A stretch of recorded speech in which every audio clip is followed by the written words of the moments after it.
নমস্কার বন্ধুরা, আপনারা দেখছেন কুকিং হাউস অফ অনিমা। এই যে চাল কুমড়ো দেখতে পাচ্ছ, এই চাল কুমড়ো আর ঠিক এক মুঠও হবে না, এই এক মুঠ মুগের ডাল, এই দিয়ে একটা রেসিপি তোমাদের সাথে শেয়ার করব। চলো চাল কুমড়োটা কেটে নিই। কড়াই বসিয়ে দিয়েছি আর চাল কুমড়োটা আমি ঠিক এইভাবে আলু ভাজার মতন কেটে নিয়েছি। একদম ইজি এবং টেস্টি রেসিপি। এবার সব চাল কুমড়োগুলো আমি গরম কড়াইয়ের মধ্যে দিয়ে দিলাম।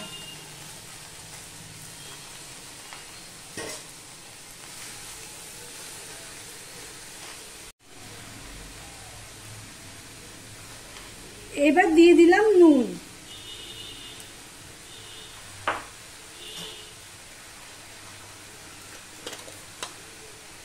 দিয়ে দিলাম হাফ চামচের মতন ধনের গুঁড়ো,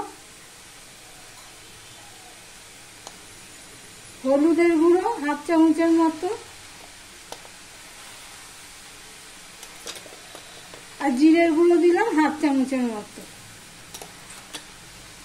আর দিয়ে দিলাম লঙ্কার গুঁড়ো অল্প একটু। আমি এই কড়াইতে মুগ ডালগুলো ভেজে নিয়েছিলাম, তখনই সাথে সাথে গরম কড়াইতে জল দিয়ে দিয়েছি, ভিজিয়ে রেখেছিলাম প্রায় 8 ঘন্টার মতন। এগুলো আমি এখানে দিয়ে দিচ্ছি।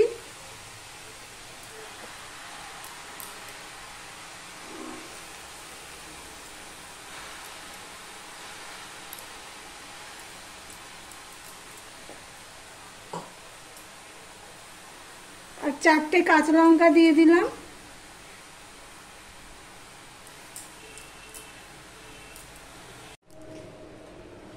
সবকিছু ভালো করে মিশিয়ে নেব।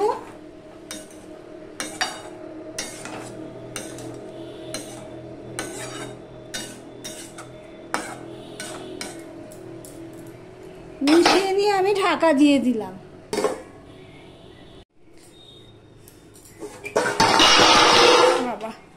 ঢাকা দিয়ে দিয়েছিলাম, দেখো মাঝে একবার নেড়ে দিয়ে গেছিলাম।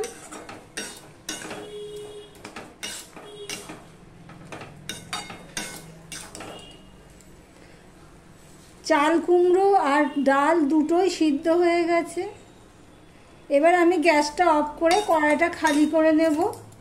কড়াই বসিয়ে দিয়েছি, কড়াইয়ের তেলও গরম হয়ে গেছে। এবার শুকনো লঙ্কা ফোড়নে দিয়ে দিলাম, আর দিয়ে দিলাম এই জিরে, আর দিয়ে দিলাম একটা তেজপাতা। ফোড়নটা হয়ে গেলে এই টমেটোগুলো আমি দিয়ে দেব।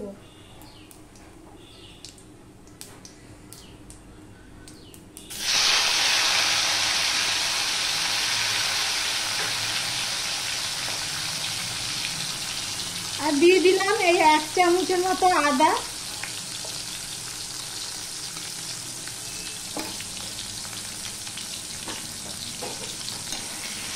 একদম সহজ রেসিপি, কিন্তু খুব টেস্টি।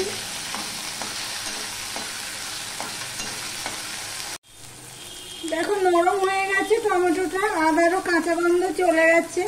এবার আমি 2 চামচের মতন চিনি দিয়ে দেবো।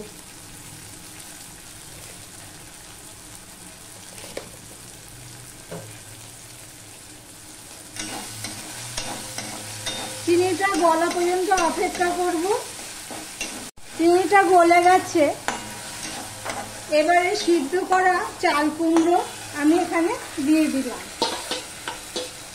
আর কিচ্ছু না, একদম সহজ এবং খুবই টেস্টি একটা রেসিপি, যে কেউ এইভাবে করতে পারে। নিরামিষের দিনে এইভাবে রান্না করে দেখতে পারো তোমরা। এবার কি আমি 2 মিনিটের মতন ফুটিয়ে নেব। দেখো রান্নাটা প্রায় আমার হয়ে এসেছে। এবার রান্নাটা শেষ করলাম এই ধনেপাতা দিয়ে। তোমাদের হাতের কাছে যদি ধনেপাতা থাকে দেবে, না হলে না দেবে। না দিলেও, ধনেপাতা না দিলেও তরকারিটা স্বাদ হয়, খুব সুন্দর।